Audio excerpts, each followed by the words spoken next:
Hello everyone and welcome to this XPath series for the testers. In this particular tutorial, we will learn position-based XPath. So let's begin. When you are working with the complex DOM structures, you often need to locate the elements based on their position among the siblings. Now what siblings means here is that if you look this DOM structure, so basically this div, this div, this div and this div.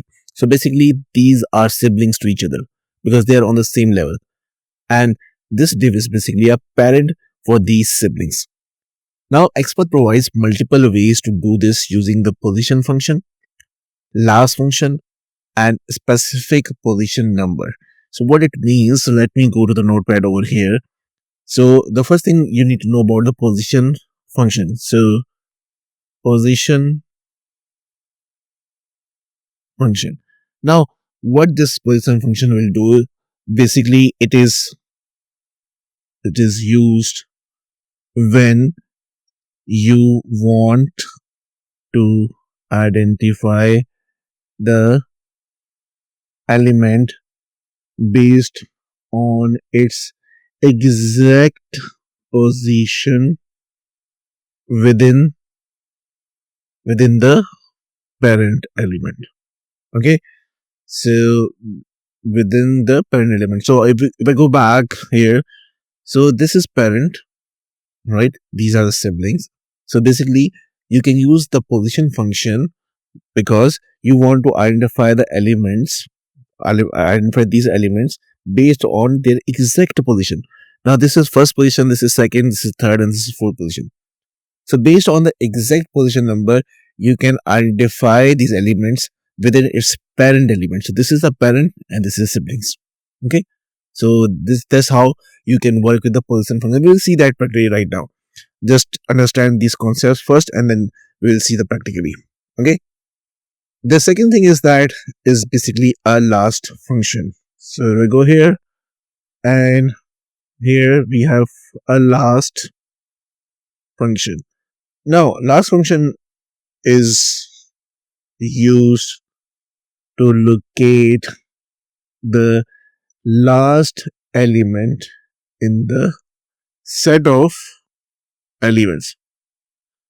So you have, for example, 10 elements. So it will, and you want to identify the last element from that. So you can easily identify. So again, if we go back here, so these are 4 elements and you want to identify this fourth one. So you can use the last function over here. Okay. So in using the last one, you can easily identify. Again, the purpose of learning this concept is that we need to identify the element uniquely, right? Because if it is not uniquely identified, then your automation script will fail. Okay. And the last thing is that for today's session is regarding the specific position numbers. Okay. So specific position numbers.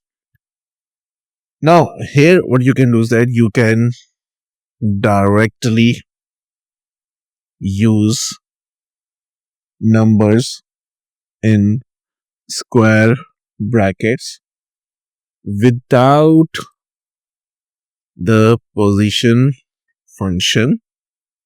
Okay, so basically here again we are doing the same thing, but here we are using the position function and here we are directly using the numbers in the brackets in order to identify that element. So that's the difference between, so in interviews, the interviewer might ask you that you want to identify the element with the position, but you don't need to use basically a function. So how you can identify that using the XPath? So basically you can directly use the numbers in the square brackets without using the position function. Now let's go here and see these practically right now. So first let's with using the position function, and let's start with double / again this is a relative XPath. So div, and here you see that we have a class called form_row. So let's go with this class. Add class is equals to form dash row, and here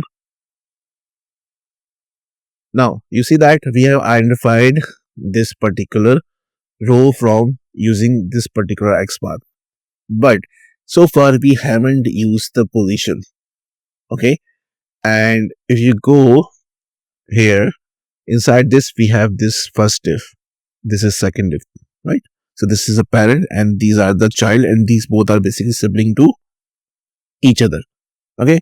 So now if we want to go based on the position of this one, so what I'll do is that here inside this again we have double forward slash div and now position. Okay. And after position is equals to 1 and close the large bracket. You see that we have successfully identified this element based on the position, and we use the position function over here. Okay. If I change it to 2, you see that inside this we are locating this element, okay, using the position, and here you see that this is a position 1 and this is a position 2, and that's how you can use the position function to locate the element. Now what I'll do is that here let's change this position part from here, and I say last, right? So what happens is that it will go with the last option, right? So instead of doing this, let me give you more examples around this one. So let's go with some other options over here. So we have these check boxes, right? So double forward slash, okay. So inspect this one, this area. So you see that this is basically by this one. So you see that this is a main checkbox div, which is a parent, and then we have this sub, right? These are siblings to each other and their child for this one. Okay.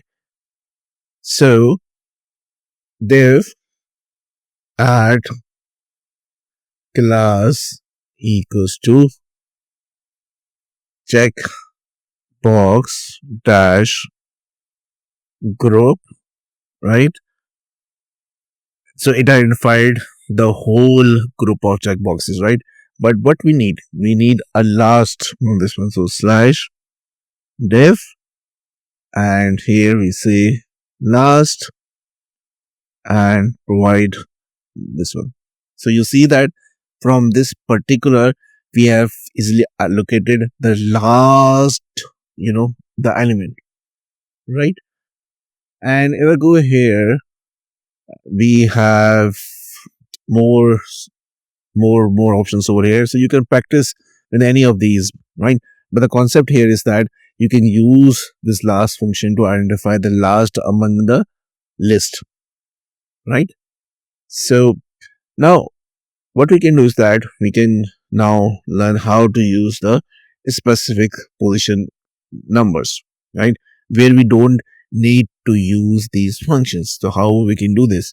So if I scroll up basically, so we have these radio options, right? And we have these radio options. So what I'll do is that simply you can say div, then bracket at the rate class is equals to. Now let me inspect this one. So this is radio dash group. So the class is radio dash group, and just close this one and slash. Now for example we need to go with the second or third, for example. So we see that you see that we have divs inside. Okay, so I will say div, and if I say first div, so you see that the first div is highlighted, which is male. And if you want to go with the second, right, just provide the second. If you want with the third, go with the third. If you want to go with the fourth, you can provide the fourth.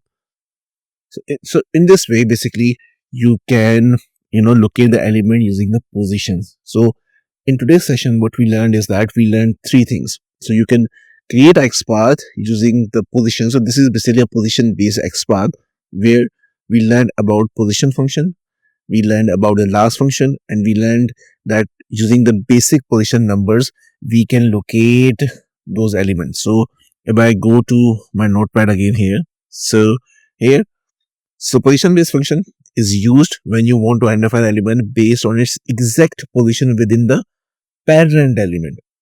Last function is used to locate the last element in the set of elements, just like we saw in the example.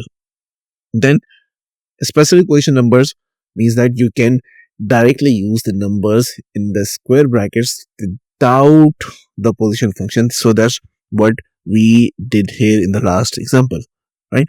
We haven't used the position function.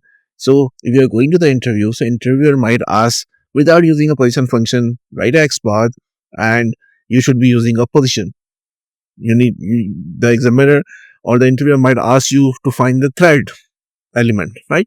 So that's how you can identify the elements using the position based.